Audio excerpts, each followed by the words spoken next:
BSc food and nutrition లో university first rank, second rank, third rank. Sun international, Visakhapatnam, Hyderabad. Welcome to Telugu one.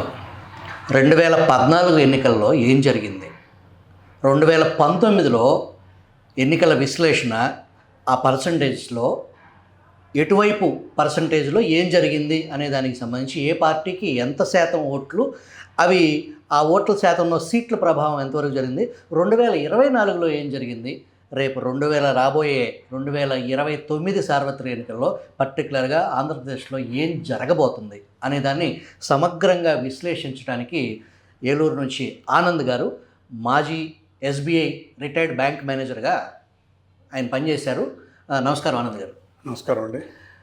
2014లో ఏం జరిగింది, ఆ percentage వాతావరణం, దాని ప్రభావం 2019 ఎలా జరిగింది, తర్వాత 2024 పరిస్థితి ఏంటి, ఓకే 2029 ఏం జరగబోతుంది అనేది ఇప్పటి వరకు ఎవరు టచ్ అయిన అంశాన్ని మా ప్రేక్షకులకి సమగ్రంగా వివరించగలుగుతారా?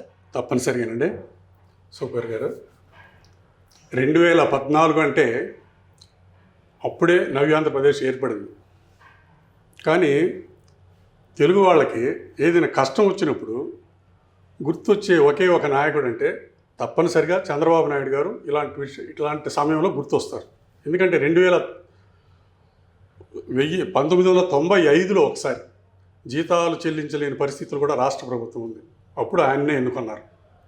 అలాగే 2014లో రాష్ట్రం విడిపోయింది. 14,000 కోట్లు డెఫిసిట్తో ఉంది రాష్ట్ర ప్రభుత్వం. మామూలుగా అయితే కకావికలమైన పరిస్థితులు ఉంది అప్పటికి. అయినా కూడా ఈయన అయితేనే దీన్ని ఏమైనా చేయగలుగుతారు అన్న ఉద్దేశంతో ఆయన్ని ఎంపిక చేసుకున్నారు. ఇప్పుడు మరలా కుక్కలు చింపిన విస్తరైపోయింది. ఎక్కడ వ్యవస్థలు అన్నీ కూడా పోయినాయి. మరి ఏం చేయాలి? మళ్ళీ ఈయన గుర్తొచ్చారు. 2019కి అంతా వడ్డించిన విస్తరలాగా అందరికీ ఏమి బాగుంది, ఎవరు వచ్చినా పర్వాలేదులో అనుకున్నారు. సరే, మనం ఇప్పుడు సమగ్రంగా విశ్లేషణ చేసుకుందాం. ఒక ప్రేక్షకులకు కూడా ఒక ఐడియా వస్తుంది. 2014లో జనసేన పోటీ చేయలేదు, కానీ కూటమి ఉంది. అప్పటికి బీజేపీ, తెలుగుదేశం పార్టీ కలిసి పోటీ చేశారండి. ఇరువురికి కలిపి అంటే ముగ్గురికి అప్పటికి 47.10% వచ్చింది. వైసీపీకి 44.6% వచ్చింది. ఇద్దరికి తేడా ఎంత శాతం అండి? 2.5%. అయితే సీట్లలో తేడా 39 సీట్లు అండి. 39 సీట్లు అదనంగా వచ్చాయి. వీళ్ళకి 67, వాళ్ళకి 106 సీట్లు వచ్చాయి. ఆయన అంటుంటారు కదా, అవ్వాతాతలకు అందరికీ కూడా పెన్షన్ అందుకున్నారు, మరి ఏమైపోయినాయి ఆ ఓట్లన్నీ ఏమైపోయినాయి అంటారు. మరి 2.5%కే మీకు 39 సీట్లు తేడా వచ్చినప్పుడు 11% తేడాకు ఎంత తేడా రావాలి? అది గుర్తుంచుకోవాలి. అది ముఖ్యంగా జరిగింది.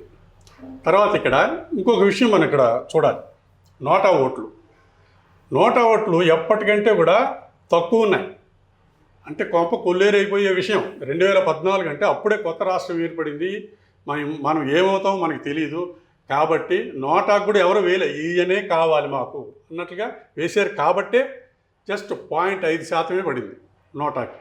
కానీ ఇక్కడ చూస్తే మనకి 2019లో 1.27, 2024లో 1.09. ఇక్కడ కడుపు నిండిన వ్యవహారం అండి. ఇక్కడ పైగా ఆయన ఒక్క ఛాన్సు, తర్వాత కోడికత్తి డ్రామా, పింక్ డైమండు, బాబాయ్ వ్యవహారం, అవన్నీ వ్యవహారాలు తీసుకొచ్చారు. కాబట్టి అందరికీ కడుపు నిండిన వ్యవహారం. కాబట్టి ఇంకెవరు వచ్చినా పెద్ద ఒరిగేది ఏముంది, తరిగేది ఏముంది. కాబట్టి ఇంకా వాళ్ళు వద్దు వీళ్ళు వద్దు అనుకున్నాడు. 1.28% పెరిగారు అక్కడ. దాని ఉద్దేశం అదే అక్కడ. సరే, ఇప్పుడు 2019కి విషయానికి వస్తే ఇక్కడ ముఖ్యమైన విషయం ఏంటంటే ఎవరికి వాళ్ళు విడిగా పోటీ చేశారు. కూటమి పోటీ లేదు అప్పుడు. అయితే ఇవి అన్నీ కలుపుకుంటే కూడా 46% వస్తాయి. 39, 6, 45, 46%. 46% అంటే అప్పుడు వైసీపీ ప్రభుత్వం వచ్చింది. ఎంత తేడా అండి వాళ్ళకి వీళ్ళకి? 4% కలిపి పోటీ చేసి ఉంటే ఇక్కడ వీళ్ళకి 60 సీట్లు వచ్చినట్టు అక్కడ వాళ్ళకి ప్రతిపక్షానికి 60 సీట్లు ఉండేది. బాగుండేది కూడా, ప్రతిపక్షం బలంగా ఉండేది, రెస్పెక్టబుల్గా ఉండేది. కానీ అలా జరగలే. అయితే వీళ్ళు సీట్లు చూశారు కానీ శాతం గమనించలేదు, మైండ్లో పెట్టుకోవాలి. అందువలన విచ్చలవిడి అయిపోయారు. తర్వాత ఇంక మరో విషయం ఏంటంటే ఇక్కడ 6% జనసేన వచ్చింది. స్పృహ లేదంటారా నాటి జగన్మోహన్ రెడ్డి ప్రభుత్వానికి? స్పృహలో ఉండే వాళ్ళు చేసేది ఏం జరగబోతుంది అనేది వాళ్ళకి అంత ప్రాథమిక జ్ఞానం ఉండదంటారా? 151 వాళ్ళకి కనపడిందండి. ఓట్లు శాతం వాళ్ళకి కనపడలేదు. అరే ఇంత శాతం నేరంలో ఉన్నామే, మనం తప్పు చేస్తే మళ్ళీ అధికారం కోల్పోతామనే స్పృహ వాళ్ళకి లేదు. వాళ్ళకు 151 మాత్రమే కనిపించింది చాలామంది. వాళ్ళ చుట్టూ మేధావులు ఉన్నారు, ఆడిటర్స్ ఉన్నారు, సలహాదారులు, వేల మంది సలహాదారులు ఉన్నారు. ఈ పర్సంటేజ్ లాజిక్ ఎలా మిస్ అయ్యారంటారు? వై నాట్ 175 అనే పరిస్థితి కదా. మేధావులకు తేడా ఉందండి. ఒకే అక్షరం తేడా కావచ్చు కానీ చాలా తేడా ఉంది. మేతకు మాత్రమే ఉపయోగపడే ఆవులు వేరు. ఈ మేత తినేసి జగన్మోహన్ రెడ్డిని తప్పుదో పట్టించారా? ఇది ఇలా జరగబోతుంది అనేది ఎవరు చెప్పలేదంటారా? చెప్పినా ఆయన విని ఆచరించారో లేదో మనకైతే తెలియదు. ఆయన వినే రకం కాదని చెబుతారు. మీరు ఇటీవల సుబ్రహ్మణ్యం గారితో ముఖాముఖి మీతోనే విన్నాను అనుకుంటాను, నా ఇంటర్వ్యూ. అందులో విశాఖ ఉక్కు ఫ్యాక్టరీనే తీయించేసి అక్కడి నుంచి అక్కడ రాజధాని కడదామనేసి ఆయనకి ఐడియా వచ్చిందంటే ఇంక మరి అలాంటి విపత్కర ఆలోచనలు వస్తాయి ఆయనకి. మనం ఇక్కడ చెప్పదలుచుకున్న విషయం ఏంటంటే 14-19కి నేను చెప్పదలుచుకున్న విషయం, ఇక్కడ జనసేనకి 6% ఓట్లు వచ్చాయి. ఓకే, సపోజ్ ఇప్పుడు టీడీపీలో 6% ఓట్లు లేవనుకోండి, కాసేపు ఎంత అవుతుందండి? అది 39, కొంచెం అటు ఇటుగా కదా. ఇక్కడ టీడీపీకి ఎంత వచ్చిందండి? సేమ్ 39. వాళ్ళ ఓటు ఏం బ్యాంక్ ఏం కాలేదు. ఈయన సంకల్ గుద్దుకుంటున్నాడు, నాకు 39% వచ్చాయని సంకల్ గుద్దుకుంటున్నాడు. 2024 తెలుగుదేశం పార్టీలో ఉన్న ఒక పెద్ద లోపం అంటే వాళ్ళు చేసిన ఈ ప్లస్ పాయింట్లు వాళ్ళు చెప్పుకోలేని దీనస్థితిలో ఉన్నారు. వాళ్ళ ఓటమికి ప్రధాన కారణం 2019లో ఇదేనండి. 39% ఇప్పుడు ఆయనకి ఎంత వచ్చాయి కదా. అది మనం చెప్తే తప్ప వాళ్ళకి తెలవదు. వేదికల మీద కూడా ఏదేదో వాళ్ళు డిస్కస్ చేస్తారు కానీ అసలు పాయింట్లు కూపీలాగి వాళ్ళ చేతిలో పెట్టాలి, అప్పుడు కానీ వాళ్ళు తగ్గరు. ఇప్పటి వరకు అసలు కవర్ చేయని ఏ ఛానల్ డిస్కషన్లో కూడా రాంది మా ప్రేక్షకులకి క్లియర్ చేయండి. ఓకే, ఏమండి, చంద్రబాబు హంతకుడు, తర్వాత క్రిమినల్, అది ఇది వీళ్ళు ఎంతో ప్రచారం చేస్తున్నారు. 2019 వరకు కూడా చంద్రబాబు మీద ఎక్కడైనా ఆ కంప్లైంట్లు ఉన్నాయండి? మరి ఎందుకు హైలైట్ చేయరు వీళ్ళు? డిస్కషన్లు, డిబేట్లో చేసేవాళ్ళు. అలాగే బూతులు ఎప్పుడు మొదలైనాయండి రాజకీయాల్లో? బూతులు 19 వరకు బూతులు ఉన్నాయా రాజకీయాలు? తెలుగునాట రాజకీయాల్లో బూతులు ఉన్నాయా? ప్రత్యేకించి ఆంధ్రప్రదేశ్ బూతులు ఉన్నాయి? లేవు కదా. ఎవరన్నా నోరు జారినా దాన్ని మనం వెనక్కి తీసుకోవడం సరి చేసేవాళ్ళు పైన ఉన్న వాళ్ళు. బేషరతు క్షమాపణలు అని మనం చూస్తూ ఉండేవాళ్ళం హుందాతనంగా. అది ఏ పార్టీ అయినా, కాంగ్రెస్ అయినా, తెలుగుదేశం అయినా, జాతీయ స్థాయిలో అయినా సరే, ఏదన్నా సభల సాక్షిగా చట్టసభల్లో ఏదన్నా పదవి దొరికినా సరే బేషరతు క్షమాపణలు, ముఖ్యమంత్రి స్థాయిలో ఉండేవాళ్ళు కూడా క్షమాపణ చెప్పిన సందర్భాలు ఉన్నాయి. ఆ హుందాతనంలో రాజకీయాలు నడిచినాయి. రాజశేఖర్ రెడ్డి గారు కూడా ఒకసారి నోరు జారి అసెంబ్లీలో వెనక్కి తీసుకున్నారు మాట చంద్రబాబు గారి మీద. అలాంటి హుందాతనం ఉండేది నాడు. కానీ 2019 నుండి అధినాయకుడి మెప్పు కోసం బూతులు మాట్లాడి ప్రమోషన్లు పొందారు. అది ఎంత తప్పండి? ఆ సంస్కృతి ఎప్పటి నుంచి మొదలైంది? 2019 నుండి. మీరు బూతులు తిడితేనే మీకు మెడల్స్, మీకు బూతులు తిడితేనో కొంపల మీదకి వెళ్ళి దాడి చేస్తేనో మీకు పదవులు.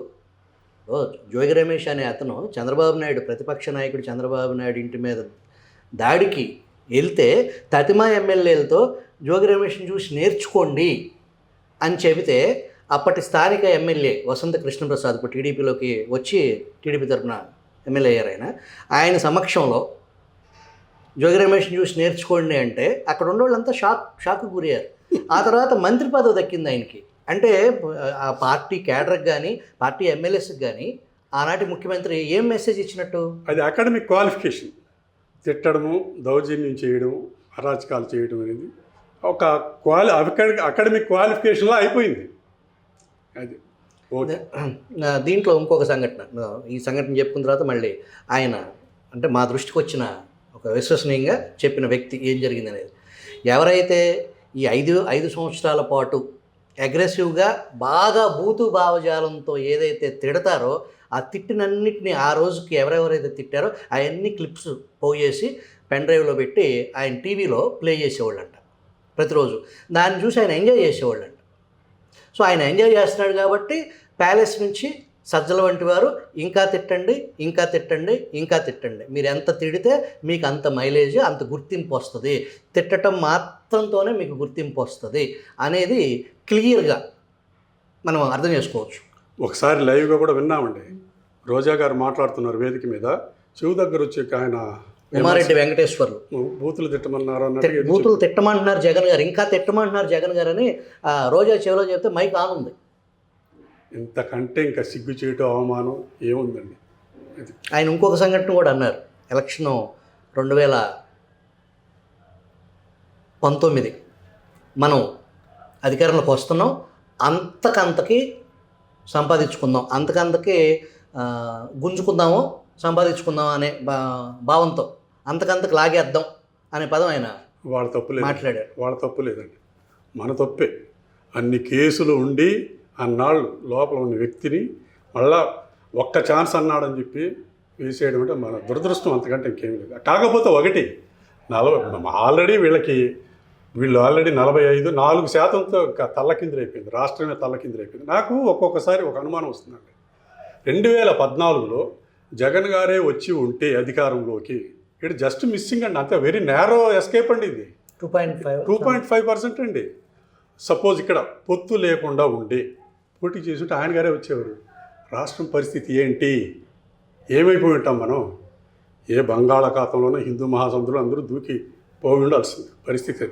అది అదృష్టం ఏమిటో కొంతలో కొంత బాబు గారు రావడం, ఒక స్కెచ్ అంటూ వేశారు. ఆ స్కెచ్ని చెడిపివేయడానికి శాయశక్తులా ప్రయత్నించారు, అది సాధ్యపడలేదు, అది జరిగింది.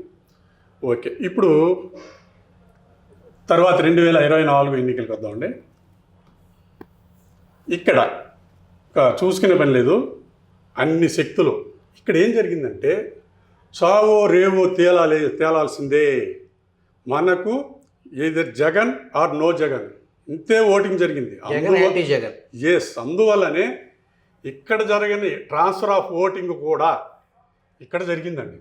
2.20 వచ్చింది బీజేపీకి, ఇక్కడ 2.83 వచ్చింది. ట్రాన్స్ఫర్ ఆఫ్ ఓటు జరగకపోతే ఈ ఓటింగ్ రాదు. ఇక్కడ ఇంకొక విషయం మనం గమనించాల్సింది ఏంటంటే, ఇక్కడ జనసేన పార్టీ నాకు తెలిసినంత వరకు 137 స్థానాల్లో పోటీ చేశారండి 2019. 137 స్థానాలకు పోటీ చేస్తే 6% ఓట్లు వచ్చాయి. ఇక్కడ 6.85. ఎన్ని స్థానాలకి? 21 స్థానాలకి. మరి ఎంతకెంత? 21 స్థానాలకే 6.85 అండి ఇది. అలాగే బీజేపీ అప్పుడు నాకు తెలిసి 173 స్థానాల్లో పోటీ చేసింది. దాదాపు అన్నిటి డిపాజిట్ పోయిన వాళ్ళకి ఒక సీటు కూడా రాలేదు. కానీ ఇక్కడ వాళ్ళు పోటీ చేసింది కేవలం 10 సీట్లలోనే.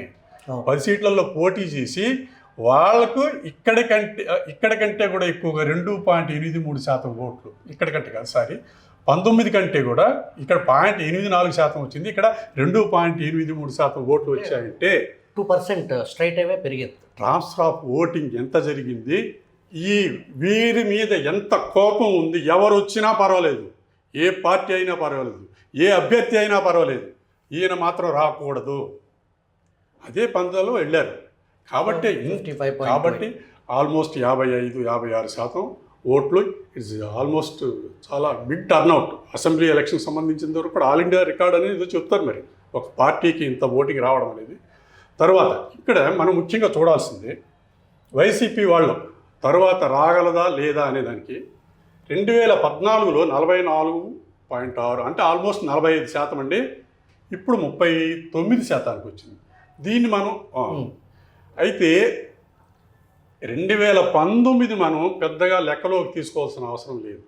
వివిధ కారణాలు మనం చెప్పుకున్నాం. బాబాయి, కోడికత్తి ఇలాంటివన్నీ చేయడంతో ఇక్కడికి ఒక 4% పెరిగింది. ఎక్కువేం కాదు, అది కూటమితో పోలిస్తే ఒక 4% పెరిగింది. కానీ మళ్ళీ ఎక్కడికి వచ్చింది? అది ఇక్కడ కూడా సస్పెన్సే. ఈయన పెద్ద లీడర్ అప్పటికి కూడా అందరి దృష్టిలో, ఇంకా దేవుడు లీడరు అప్పటికి అన్నీ బాగా ఉంది ఆయన పేరు. కానీ అప్పుడు 45% నుండి ఇప్పుడు 39%, అది పెరుగుతుందా పెరగదా దాన్ని బట్టి ఆయన స్థితి ఏంటి అనేది మనకు సులభంగా అర్థమైపోతుంది. ఇక నోటా ఓట్లు కూడా చూడండి. మీకు 2019లో బాగా కడుపు నిండిన వ్యవహారం 1.28 ఉంది. కానీ 2024లో చావో రేవో పుట్టి మునిగిపోతుంది, తగ్గింది నోటా ఓట్లు. లేదు నోటా కాదు, ఎవరో ఒకరు మనకు వీళ్ళు కావాల్సిన తర్వాత చూసుకుందాం, ముందర వేయాలి. 2029 పరిస్థితి ఏంటి? ఓకే. ఇప్పుడు తెలంగాణలోనండి నాకు తెలిసి బీఆర్ఎస్ 36% ఓట్లతో 40 సీట్లు వచ్చినట్టుంది మొన్న అసెంబ్లీ ఎలక్షన్. అన్నీ బయటపడుతున్నాయి ఒకటే ఏమేమి జరిగాయి. ఏం జరిగిందండి? మొన్నటి లోక్సభ ఎలక్షన్లో 16% ఓట్లతో 0. మరి అక్కడ అంతో ఇంత బయటపడే వ్యవహారం కాదు అంత తేలిగ్గా. ఇక్కడ లెక్కర కేసు ఒకటి చాలు. అరటిపళ్ళ కొట్లో కూడా మీకు ఆన్లైన్ పేమెంట్ తీసుకున్న రోజుల్లో ఓన్లీ క్యాష్ అండ్ క్యారీతో జరిగింది. కోట్ల బిజినెస్, వేల కోట్ల బిజినెస్. ఒక్క అంశం చాలండి. ఇలాంటివన్నీ బయటపడితే వాళ్ళు 40% ఓట్ల 36%తో వాళ్ళకి 40 సీట్లు వచ్చి ఇప్పుడు 1 సీటు కూడా రాలేదంటే వీళ్ళ గతి ఏమవుతుంది? ఇవన్నీ రావాలి అంతే. ఇప్పుడు అంతా మొదలెట్టారు, వ్యవహారం మొదలెట్టారు. కాకపోతే ఇది ఎక్కడికి వెళుతుంది, ఎంత అవుతుంది, ఏంటి అర్థం కాని పరిస్థితి. ఏమీ లేదండి. ఒక సినిమాలో రామ్ గోపాల్ వర్మ గారి సినిమాలో న్యూస్ పేపర్ని ముక్కలు చించాడు పడేస్తారు. దాన్ని అతికించరా అంటాడు. ఇప్పుడు చంద్రబాబు చేయాల్సిన పరిస్థితి అదే. నిజంగా ఈయన న్యాయం చేయగలుగుతాడా అనేసి ఇప్పుడు నిజంగా అందరికీ ఒక రకంగా బాధగానే ఉంది. ఏమి చేయలేని పరిస్థితి ఇప్పుడు. తర్వాత ఇప్పుడు old votes okay, old votes ఇక్కడ బహుశా క్లీనింగ్ జరగలేదు అనుకుంటాను. అప్పుడు ప్రాసెస్లో ఎక్కువ ఓట్లు ఉన్న ఓటింగే రిజిస్టర్డ్ ఓట్సే ఎక్కువ ఉన్నాయి. ఇక్కడ 30 లక్షల సంథింగ్ ఎంత అంటే 367, 77, 87, 97 ఆల్మోస్ట్ 30 lakhs, 27 lakhs సంథింగ్ ఏదో యాడ్ అయింది. ఇక్కడ పట్టుబట్టండి చాలా నాన్ గవర్నమెంట్ ఆర్గనైజేషన్స్ ఇవన్నీ పట్టుబట్టి క్లీనప్ చేయించారండి. దాంతో ఏమైందండి 19 లక్షల ఓట్లే పెరిగాయి రిజిస్టర్డ్ ఓట్స్. ఎంతటి కృషి పెరిగితే క్లీనప్ చేసి ఇదంతా జరిగింది కదండి. దీని మీద ఒక యుద్ధం జరిగింది. కాబట్టే ఈ ఎన్నికలు ఇంత సజావుగా, ఈ మాత్రం సజావుగా మరి 100% నేను చెప్పాను. అంటే వాస్తవానికి ఇక్కడ నుంచి ఇక్కడికి చూస్తే ఆ తర్వాత ఆ పెరిగిన పర్సంటేజ్ వ్యవహారం అంటే వైసీపీ పూర్తి పథకం ప్రకారమే దాన్ని వాళ్ళకు అనుకూలంగా మలుచుకునేదానికి ఒక కుట్ర ప్రకారంగా జరిగిందంటారా? తప్పనిసరిగానండి. వాళ్ళ ఉద్దేశం ఒకటండి, వీళ్ళని వేగులుగా, వాలంటీర్స్ని వేగులుగా వాడుకోవడం ఒకటో పాయింట్. 2 డబ్బులు విపరీతంగా ఉన్నాయి వాళ్ళకి, తెలియంది ఏమీ లేదు. తర్వాత అధికార గణాన్ని అందరికీ మకిలు అంటించారు వాళ్ళు. అధికార గణానికి ఎందుకు మకిలు అంటించారు? వాళ్ళకు మకిలి అంటించేస్తే రేపు మన పార్టీకే సహాయం చేస్తారు. ఎందుకని? రేపు పార్టీ మారి వేరే ప్రభుత్వం వచ్చిందంటే వీళ్ళు వీళ్ళు చేసిన తప్పులకి వాళ్ళకి వాతలు పడతాయి, రిటైర్మెంట్లు సరిగా ఉండవు. కాబట్టి మకిలి అంటించేసామనుకోండి తప్పనిసరిగా మనకే వీళ్ళు సపోర్ట్ చేస్తారు. కాబట్టి ఈరోజు ఉన్నత స్థాయిలో అధికారులను ఎంపిక చేసుకోవాలంటే కూడా ఎంతో మళ్ళా గుల్లాలు పడుతున్నారు. ఎందుకంటే అందరికీ అంటించేశారు. రాజకీయ నాయకులు కనుక వాడు ఎంబడి తిరిగేటప్పుడు వాడు దూరంగా వెళ్ళిపోతాడేమోనని అనుమానం వస్తే వాడికి తెలవకుండా రౌడీ షీట్ ఓపెన్ చేపిస్తాడు. ఏం చేస్తారు? ఇక ఆడి జీవితాంతం వీడి చుట్టూ తిరగాలి కదా. అంతే కదండి. అది నిజమో తప్పో తెలియదు. నాకు తెలిసినంత వరకు 70,000 కేసులు ఫైల్ చేశారన్నారు మరి ఈ 5 ఏళ్ళలో. అంటే అది హియరింగ్ అది ఇది రావాలని కాదు, వాళ్ళు జడిపించేయటం. ఇంకా ఎక్కడ వాడే కిమ్మనకూడదు, ఇంకేం చేయకూడదు, రాకూడదు. ఈ రాష్ట్రంలో దేశం మొత్తంలో పెరగని ఎస్సీ ఎస్టీ అట్రాసిటీ ఏ లెవెల్కి దుర్వినియోగం అయ్యింది అనేది ఈ రాష్ట్రంలో ఈ 5 సంవత్సరాల్లో నమోదైన అట్రాసిటీ కేసులు రిజిస్టర్డ్ పర్సంటేజ్ చూస్తే దేశం నివ్వెరపోయే పరిస్థితిలో అధికార దుర్వినియోగం, ఆ పోలీసు శాఖ పూర్తి స్థాయిలో చెడిపోయింది. దాన్ని రిపేర్ చేయడానికి అవకాశాలు ఉన్నాయి. అసలు చంద్రబాబు గత పాలన చూశారు ప్రజలు, అంతకుముందు ఉమ్మడి రాష్ట్రంలో చూశారు. ఇప్పుడున్న చంద్రబాబు ఈ లా అండ్ ఆర్డర్ వ్యవహారంలో ఈ మకిలంటిన అధికారులతో వీళ్ళనే పెట్టుకొని సాకగలరా? ఈ రాష్ట్రాన్ని ట్రాక్లోకి ఎక్కించడం అనేది సాధ్యపడే అంశమేనా?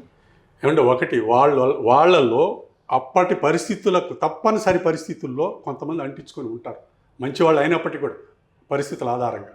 కాబట్టి ఉన్న వాళ్ళల్లో మంచి వాళ్ళని ఎంపిక చేసుకొని వాళ్ళు అంతకుముందు చరిత్ర ఉంటుంది వాళ్ళకి అందరికీ కూడా, పాత హిస్టరీ ఉంటుంది, కనీసం దాన్ని దృష్టిలో పెట్టుకొని వాళ్ళతో మేనేజ్ చేసుకోగలగడమే. లేకపోతే ఏం చేయగలుగుతారు చెప్పండి? 100% మైకిలు అంటించేసి వెళ్ళిపోయారు.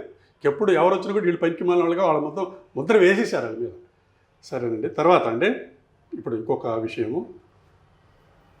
పోలింగ్ పర్సంటేజ్ ఎలాగో ఇది హైయెస్ట్ రికార్డ్, ఇంతవరకు ఎప్పుడు జరగలేదు. 2% పెరిగింది. అలాగే పోల్డ్ ఓట్స్ కూడా అన్నీ పెరిగాయి. ఇక్కడ చూడండి, యావరేజ్ మెజారిటీ చూడండి, ఒకసారి చూడండి. 14లో టీడీపీకి 18,000 ఓట్లు అండి. అంటే ఒక్కొక్క నెగ్గిన క్యాండిడేట్కి అప్పుడు 18,000, తర్వాత 15,000 ఓట్లు. అంటే వీళ్ళు కూడా ఒక్క ఛాన్స్ ప్లీజ్కు కొంతమంది పోవడం తగ్గింది. అయితే ఇక్కడ 35,000 ఓట్లు అంటే ఏకపక్షంగా ఇంకా జరిగింది. కాబట్టి మీకు 80,000 90,000 ఎంపీకి వచ్చిన మెజారిటీ ఎమ్మెల్యేలకు రావడం ఏంటండి? కానీ ఇక్కడ చూడండి, ఇక్కడ ఏం జరిగింది? 13,000 ఎక్కడికి వెళ్ళింది? ఒక్క ఛాన్స్ ప్లీజ్ రెట్టింపు అయిపోయింది మెజారిటీ. కానీ చివరికి ఎక్కడికి వచ్చింది? మళ్ళీ 13కి వచ్చింది. కాబట్టి 44% ఉన్న ఓటు బ్యాంకు, వాళ్ళ అనుకునే ఓటు బ్యాంకు 39%కి దిగజారిపోయింది. కాబట్టి ఇప్పుడు ఈ 5 ఏళ్లలో వీళ్ళు చేసిన అరాచకాలు ఇవన్నీ బయటపడిన కొలది కూడా తప్పనిసరిగా క్రిందికి వెళ్ళడమే కానీ పైకి రావడం అంటూ ఉండదు, పార్టీ కూడా ఉండదండి. ఎందుకంటే తెలంగాణలో ఏం జరిగిందో చూస్తున్నాం. ఎంతో కొంత డిసిప్లైన్డ్గా జరిగిన పార్టీయే ఆయన లాండ్ ఆర్డర్ కానీ కేసీఆర్ ఎంతో కొంత డెవలప్మెంట్, ఆటో పైలట్లో హైదరాబాద్. కాబట్టే హైదరాబాద్లో ఎమ్మెల్యే సీట్లన్నీ కూడా వాళ్ళకి వచ్చాయి, బీఆర్ఎస్కే వచ్చినట్టుంది. కాబట్టి మరి ఆ పరిస్థితి అక్కడ ఉంటే ఇక్కడ మరి ఏం చేస్తారు? సో రాబోయే 2029 ఎన్నికల్లో వైసీపీ పార్టీ మనుగడ సాగించడానికి లేదా ఉండదండి. నేను అనుకోవడం వాళ్ళు అసెంబ్లీకి కూడా రారండి. ఎందుకు? వాళ్ళు చేసిన అసెంబ్లీలో వాళ్ళు ఏం చేశారు? కనీసం వాళ్ళు కమిటెడ్గా ఉంది. తెలుగుదేశం వాళ్ళు నిలబడ్డారు. ఆయన క్యాబినెట్ ర్యాంక్ పోలేదుగా చివరి వరకు. చంద్రబాబు నాయుడు గారికి పోయిందా? లేదా? వాళ్ళు ఏదో జడిపించారు కానీ వాళ్ళ వల్ల ఏం కాదు. అటువంటి కమిటెడ్ వర్కర్స్ ఉన్నారు తెలుగుదేశం పార్టీకి. 40 ఏళ్ళు అయినా కానీ పీక కోయించుకున్నారు కానీ జై జగన్ అనలా. అలాంటి కార్యకర్తలు ఉన్నారు తెలుగుదేశం పార్టీ. వాళ్ళు ఎప్పటికైనా కూడా వాళ్ళు వెన్నంటూ ఉంటారు, దీనికేం కాదు. కానీ వీళ్ళు మధ్యలో వచ్చిన వాళ్ళు మధ్యలో పోతారు. అయితే ఇప్పుడు ప్రస్తుతం ఈ రాష్ట్ర పరిస్థితి, అంతకుముందు సన్ రైజ్ స్టేట్ అని రాష్ట్రం విడిపోయింది. అనేక సార్లు మనం అన్యాయానికి గురయ్యాము. ఫైనల్గా మనకు దక్కాల్సిన న్యాయం ఏనాడు 60 సంవత్సరాల క్రితమే విజయవాడ గుంటూరు మధ్య క్యాపిటల్ ఉండాల్సిన దాన్ని నాటి కాంగ్రెస్ పాలకులు ఇక్కడ కమ్యూనిస్టులకు దడిచి ఈ ప్రాంత ప్రజలకు అన్యాయం చేసి, టోటల్గా రాష్ట్ర ప్రజలకు అన్యాయం చేసి, కర్నూలు గుడారాల్లో పెట్టి అక్కడ కొనసాగించకుండా మళ్ళీ తీసుకొచ్చి హైదరాబాద్లో పెట్టి, హైదరాబాద్ నుంచి అంతకుముందు చెన్నై, కర్నూలు, హైదరాబాదు తరివేస్తే కట్టుబట్టలతో వచ్చాం. మంది ఇది అని చెప్పేసి తెలుగువాడి చరిత్రకి తొలి సంతకం అమరావతి అనే పేరు ఆ ప్రాంతం. అంతటి చారిత్రక నేపథ్యం ఉన్న అమరావతిని రాజధానిగా చేసుకున్నాం. ఈయన వచ్చి 3 రాజధానులు అన్నారు. ఆ తర్వాత పారిశ్రామికవేత్తల్ని మేమే పొమ్మంటున్నాము, మేమే చేతులెత్తి దండం పెట్టి పొమ్మంటున్నాం అని చెప్పి స్వయంగా నాటి ముఖ్యమంత్రి సలహాదారుడు సజ్జల రామకృష్ణారెడ్డి అమరరాజా బ్యాటరీ విషయంలో 1,000 కోట్ల పెట్టుబడి, 1,000 మందికి ఉపాధి. ఈ రాష్ట్రంలో ఎక్కువ ఇన్కమ్ ట్యాక్స్ కట్టే కార్పొరేట్ సంస్థ అమరరాజా బ్యాటరీస్. అలాంటి దాన్నే బయటికి తరివేసే ప్రయత్నం చేశారు. తరిమేసే ప్రయత్నం కాదు, చేసేసి సక్సెస్ అయ్యారు, వెళ్ళిపోయారు. కియా అనుబంధ పరిశ్రమలో చెన్నైకి వెళ్ళి, కర్ణాటక వెళ్ళి, అట్లాగే వైజాగ్లో ఏదైతే ఇంక్యుబేటర్ సెంటర్స్ ఉన్నాయో, ఏదైతే స్టార్టప్ కంపెనీస్ ఉన్నాయో, ఏదైతే అప్పటికే ఐటీగా అక్కడ వర్ధిల్తున్న కంపెనీస్ ఉన్నాయో, మంచి పెర్ఫార్మెన్స్ వాళ్ళు కూడా హైదరాబాద్, బెంగళూరు బాట పట్టారు. మళ్ళీ ఇప్పుడున్న పరిస్థితుల్లో ఈ పారిశ్రామికవేత్తలకి భరోసా ఎలా? మళ్ళీ జగన్ వస్తే మా పరిస్థితి ఏంటి అనే డౌట్. ఇప్పుడు మీరే ఉన్నారు, 100 కోట్లు పెట్టి ఇక్కడ పెట్టుబడి పెట్టాలనుకుంటున్నారు. రేపొద్దున రాజకీయ పరిణామాలు మారితే నా పరిస్థితి ఏంటని మీరు సహజంగానే ఆలోచిస్తారు. ఎందుకంటే ఈ 5 సంవత్సరాలు ఆ స్థాయి విధ్వంసకరమైన పరిస్థితి, పాలన ఇక్కడ జరిగింది. దీన్ని ఓవర్కమ్ అయ్యి ఒక ఇన్వెస్టర్కి భరోసా కల్పించటం ఎలా? ఇదేనండి 14లో వైసీపీ ఎక్కడుంది, ప్రస్తుతం వైసీపీ ఎక్కడుంది, ఈ కంపారిజను చెప్పగలిగితే ఎవరైనా గంతులు వేసుకుంటూ వస్తారు. ఇంతకు మించి అవసరం లేదండి. అంటే 2029కి అసలు ఉండదు, ఛాన్సే లేదా? ఛాన్సే లేదండి. ఏమండి, ఇక్కడికే 11 సీట్లు వచ్చాయంటే వీళ్ళకి వచ్చిన 39%. వీళ్ళలో ఇప్పుడు నిజానిజాలు ఈ కేసులు ఇవన్నీ కూడా బయటపడేటప్పటికి వీళ్ళలో చాలామంది పారిపోతారు. మహా నిలబడితే 20-25% ఉంటారు. 20-25%కి మీకేం సీట్లు ఏమి రావండి. కాబట్టి తప్పనిసరిగా ఈ ఒక్క కంపారిజన్ చూసుకుంటూ కూడా చాలు పరిశ్రమదారులకు కానీ పెట్టుబడిదారులకు కానీ గంతులు వేసుకుంటూ ఈ రాష్ట్రానికి రావచ్చు. తర్వాత మనకు ఈ ఇంకొక రకంగా ఈ ఫలితాల వల్ల మనకు తెలిసేది ఏంటంటే ప్రతిపక్షం లేదండి. మీడియా ప్రతిపక్షం పాత్ర పోషించాల్సిన అవసరం చాలా ఉంది. అదొకటి. తర్వాత దుర్మార్గులు సన్మార్గులు అనే అన్ని పార్టీల్లో ఉంటారు. కాకపోతే అందులో దుర్మార్గులు ఎంతమందో ఇవతల కూటమిలో సన్మార్గులు ఎంతమంది ఉన్నారు. అక్కడ సన్మార్గులు ఎంతమంది ఉన్నారు, ఇక్కడ దుర్మార్గులు ఎంతమంది ఉంటారండి. అప్పుడే అక్కడక్కడ వింటున్నాం. కానీ ఇప్పుడే ఆల్రెడీ కట్టడి చేయడం కూడా మొదలెట్టారు. కాబట్టి మనం అందరం కూడా ఇప్పుడు అందరికీ కూడా వాక్ స్వాతంత్రం వచ్చింది ఈ రాష్ట్రంలో. స్వాతంత్రం మనకు జూన్ 2వ తారీఖున నవ్యాంధ్రప్రదేశ్ ఏర్పడితే జూన్ 4వ తారీఖున స్వాతంత్రం వచ్చింది ఈ రాష్ట్రానికి. కాబట్టి ఇక్కడ నుండి అందరూ ఒకరికొకరు సహాయం చేసుకుంటూ అన్ని రకాలుగా ఈ రాష్ట్రం ముందుకెళ్ళేదానికి అందరం ఒకళ్ళతో ఒకళ్ళు కలిసి ముందుకెళ్ళదాం. ఈ విశ్లేషణ ఎవరికి ఉపయోగం ఫైనల్గా? ఎక్కువగా ఇది పెట్టుబడిదారులకు, పరిశ్రమదారులకు మొట్టమొదటి ఉపయోగం అండి. తరువాత వైసీపీ వాళ్లకు కార్యకర్తలు ఇంకా భ్రమంలో ఉంటారు. వాళ్ళు జగనన్న ఉన్నాడు, ఇంకా ఏదో చేస్తాడు, అది ఇది కళ్ళు మూసుకుంటే 5 సంవత్సరాలు అదే అనే భ్రమలో ఉన్నారు. కానీ మనసు పెట్టి ఈ విశ్లేషణ వింటే జగనన్న ఈ రాష్ట్ర రాజకీయాలకు పనికిరాడు. అంటే వైసీపీ అనేది ఆంధ్రప్రదేశ్ రాజకీయ ముఖ్యచిత్రం నుంచి ఉండదండి, కనుమరుగైపోవటం. వాళ్ళకి 39% వచ్చిందంటే మిగతా 61% ప్రజలు ఆయన వద్దనుకున్నారు. దాని అర్థం అదండి. ఇంకా పికప్ కావడం ఇలాంటిది ఏమి ఉండదండి. అదే రకంగా పాలకపక్షం కూడా జాగ్రత్తగా ఉండాలి. ఎందుకంటే 164 మంది ఉన్నారు వాళ్ళకి. కాకపోతే ఒకటి పైన ఆయన అన్నీ అనుభవించి వచ్చారు, ఆయనకు అన్నీ తెలుసు. కాకపోతే ఆయన ఇంకొకటి ఆయన పరిపాలన మీద ఎక్కువ పెడతారండి. ఆయన ఇప్పుడు జరిగింది ఏంటి, చాలామంది అనుకోవడం ఏంటంటే ఈయన ఇంకా అందులో పడిపోయారు, ఇంకా పార్టీని వదిలేశారు, ఇంక ఈ రాజకీయాలు వదిలేశారు, వాళ్ళ మీద యాక్షన్ తీసుకోవట్లేదు, ఇవన్నీ నడుస్తుంది. అయితే సంక్షేమ కార్యక్రమాలు జరగాలి అంటే ఏమి కావాలి, రాష్ట్రానికి డబ్బులు కావాలి. ఆ డబ్బులు ఎక్కడి నుంచి వస్తాయి? పెట్టుబడిదారులు, పరిశ్రమదారులు ఉంటేనే రాష్ట్రం ముందుకెడుతుంది. ఆ ప్రయత్నం ఆయన మొదలెట్టారు. ముందర ఆ ఫ్లవరింగ్ ఇది బాగుంది, సజావుగా ముందుకు వెళుతోంది ఈ రాష్ట్రం అనే ఆ impression, first impression is best impression అన్నట్టుగా ఆయన ప్రయత్నం చేశారు. ఆ దిశగా వెళ్తున్నారు. కాబట్టి తప్పనిసరిగా వాళ్ళు ఏమాత్రం వెనుకడుగు వేయాల్సిన అవసరం లేదు. తప్పనిసరిగా ఈ రాష్ట్రానికి వాళ్ళు రావచ్చు, మనతో కలిసి ముందుకు వెళ్ళొచ్చు. రెడ్ బుక్ పరిస్థితి ఏంటి ఏమండి? రెడ్ బుక్ అంటే అది ఇంకా మొదలు కాలేదనుకుంటున్నారు ఏంటి మీరు? మీతో చెప్పి మొదలెడతారా? ఎందుకంటే అండి ఇది కోర్టులో కూడా కేసు ఉన్నట్టు నాకు గుర్తు, ఇప్పటికి కూడా ఎవరో వేశారు. కాబట్టి వాటి మీద డైరెక్ట్గా కామెంట్ చేయకూడదు. కాబట్టి తప్పనిసరిగా ఇవి ఎన్ని కూడా అంటే రెడ్ బుక్ తాలూకు అది ప్రాసెస్ ఎనమల్ జరుగుతూ అయిందండి, మొదలైపోయింది. కాకపోతే ఇంకొకటి వీళ్ళు వైసీపీ ప్రభుత్వానికి వీళ్ళకు ఉన్న తేడా ఏంటంటే ఒక కేసు కోర్టులో వేస్తే వీగిపోకూడదు వీళ్ళ ఉద్దేశం. వాళ్ళు అలా ముందు కేసు వేసేయటమే, జడిపించేయటం అది. కాబట్టి మీకు ఇప్పుడు ఎవరికి గుర్తులేదు ఎన్ని కేసులు వాళ్ళు ముటికాయలు తిన్నారు కోర్టులో వైసీపీ వాళ్ళు. కాబట్టి అవి ఆల్రెడీ మొదలైంది, జరుగుతూనే ఉంటుంది. దాని తప్పనిసరిగా ఉంటుందండి. ఇది ఆనంద్ గారి విశ్లేషణ. Thank you very much. నమస్కారం.